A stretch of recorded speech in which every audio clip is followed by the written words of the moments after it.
Boreal Televisión presenta.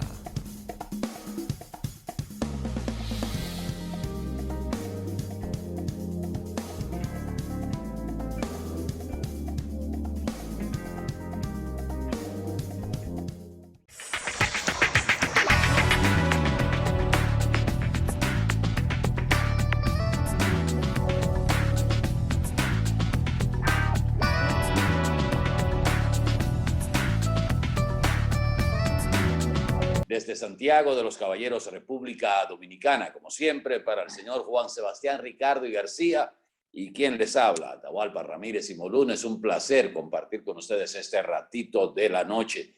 Abrazos a todos los que nos sintonizan en cualquier rinconcito del mejor país del mundo, la inagotable República Dominicana, igual también a los que nos sintonizan allende los mares a través de los sistemas de cables, aplicaciones y plataformas digitales de los distintos países.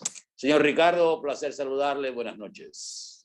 Buenas noches, Mayor Alexa Atahualpa Ramírez y Moluna. Amigos, gracias porque están con nosotros. Después de iniciar el programa con la composición dual de el cantautor español, ¿cómo que se llama?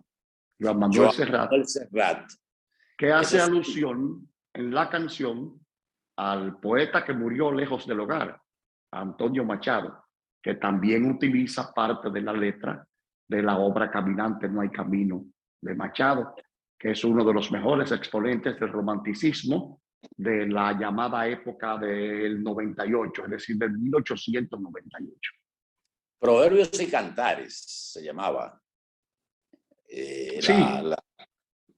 Los versos, Proverbios y Cantares. Sí, sí. Pero la letra es de los dos. Incluso él hace alusión a Antonio Machado en la propia canción, por eso hace una mixtura muy hermosa de esa composición de Machado, más la belleza que él le agrega con esa calidad de poeta. La mezcla de las vocales fuertes y las vocales débiles para hacerle eufonía con la música es algo increíble. Viene para acá. Donde los bosques se visten no de pinos, es de espinos. Son unos árboles que se protegen con las espinas, contrario a los que carecen de espinas, que se denominan árboles inermes. Es una pena que artistas de esa categoría tengan que dejar el escenario. Joan Manuel viene próximamente para el Teatro Nacional. Yo espero estar ahí para ver, porque según se ha estado promocionando, es la despedida de Joan Manuel Serrat de los escenarios en esta gira que tocará a Santo Domingo y ya ha tocado a varios escenarios del mundo. Pero todo el mundo tiene derecho a descansar. Como tú comprenderás, Pero espérate, ahí viene otro, que me imagino que lo traerán en una cámara de formol y en una silla de ruedas, y otro que tiene como 80 años cantando, con Rafael de España, que llama. No, ya cantó, ya creo que ya terminó. Eran 2 presentaciones, pero lo hizo muy bien. Vi un par de videos de Rafael y una canción que hizo ahí, y mantiene la voz. La gente dice igual que antes. No, ciertamente la mantiene en muy buenas condiciones, pero 60 años cantando, cualquiera cambia, ¿verdad? Pero tú comprenderás que si iniciamos el programa de esta manera, si tú pretendes venir a pelear en el día de hoy, vas a pelear tú solo, porque yo no estoy en eso. Yo estoy en que hoy es jueves. Te hubiese invitado a tomar una copa de vino aquí en el estudio, pero la situación por la pandemia. Por la pandemia, la crisis mundial, la guerra de Ucrania con Rusia, me es imposible poder materializar ese buen deseo. Bueno, en eso estamos todos, pero déjame iniciar el programa no con algo que tiene que ver con mis habituales rabietas. Ayer la embajada norteamericana celebró la presencia de la USAID en el país de 60 años.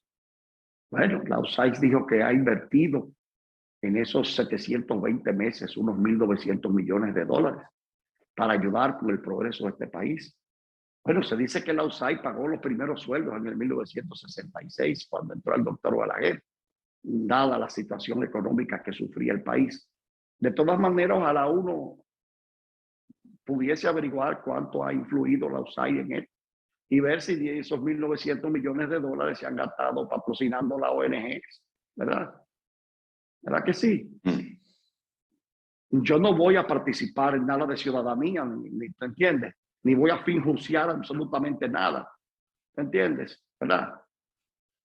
Pero qué bueno. Lo que a mí me ha molestado es que una parafernalia ayer en la prensa, 60 años de la USAID en el país, en la víspera del oprobio del 65. 2.6 millones de dólares por año. Ajá, pero celebrar en la víspera de la invasión del 65. El lambonismo no se acaba, Juan Sebastián. Cualquiera anda buscando su visa y su cosa. Coño, el presidente estaba ahí. Debió haber mandado a otra gente, como hacía Balaguer. Bueno, pero son actividades oficiales, o sea... Sí, se puede mandar a cualquiera. Eso no es una celebración de la embajada. La celebración de la embajada. Hay que correr ahí. O si no, me dan papado. A propósito del día de hoy, quizás sería bueno hacer un poquito de historia. Una cosa es el inicio de la revolución del movimiento cívico-militar con que se inició el 24 de abril. Y otra es la intervención norteamericana, un día como hoy, que se cumplen 57 años. El inicio del movimiento militar sobre todo y después cívico o cívico-militar tenía la intención de reponer el gobierno del presidente Juan Bosch, legítimamente elegido en las elecciones dominicanas.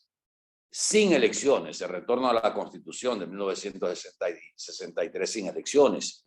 Y la primera avanzada del gobierno norteamericano en la segunda intervención del siglo XX fueron 2.000 y pico de marines, supuestamente para proteger vidas y bienes norteamericanos en la República Dominicana. 42.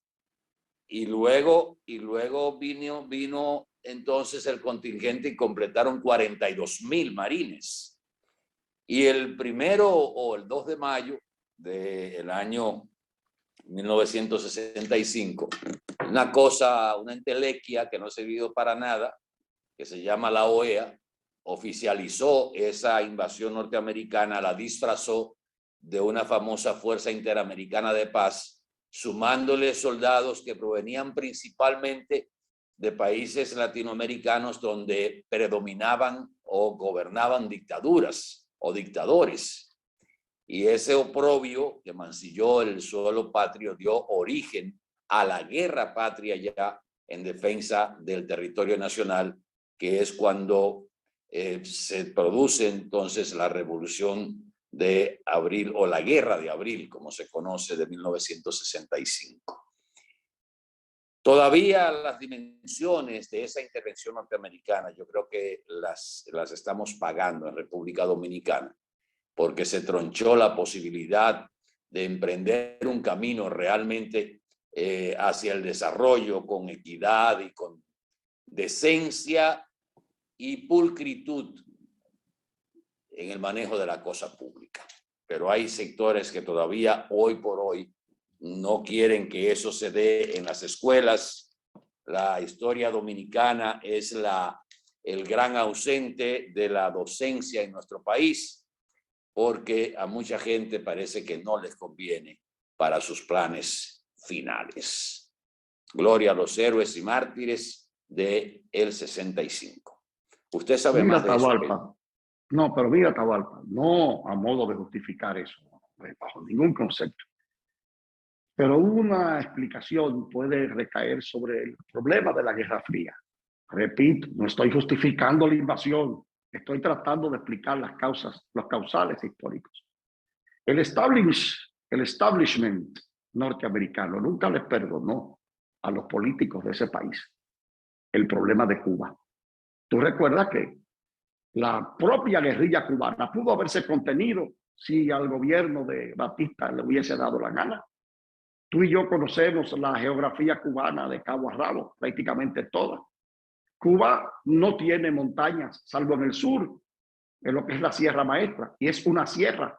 O sea, el pico más alto de Cuba es el Turquino, que tiene 2020 metros, de una tercera parte menos que lo que tiene el pico Duarte en el país. Pero la Sierra Maestra está en Oriente.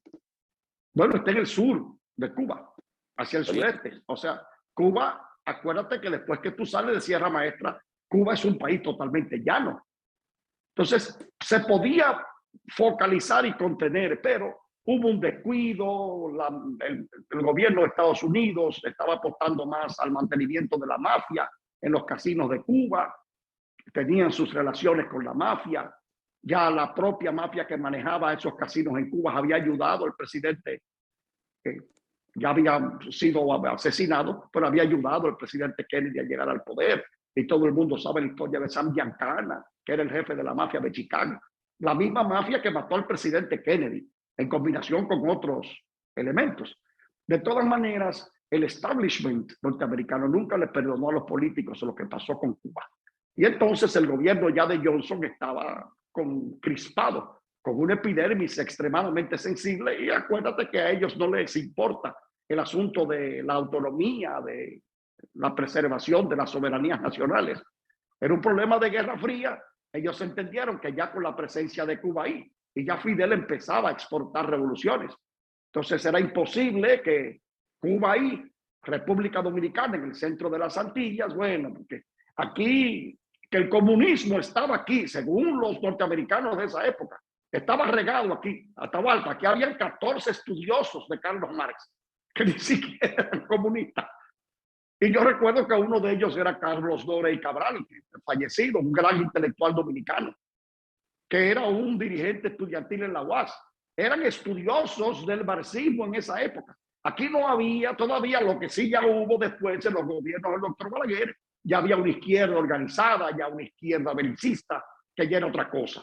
Pero en ese momento no había peligro real de comunismo, pero la epidermis norteamericana estaba demasiado sensible con el problema de Cuba y enviaron un contingente que iba para otro sitio. Eso iba a ser un refuerzo para Vietnam y lo enviaron para acá. El asunto que más que todo la intención era evitar el retorno del profesor Juan Bosch al poder. Esa era la intención, y fue la intención siempre.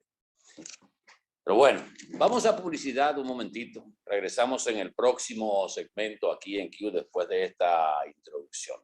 Por favor, quédese con nosotros.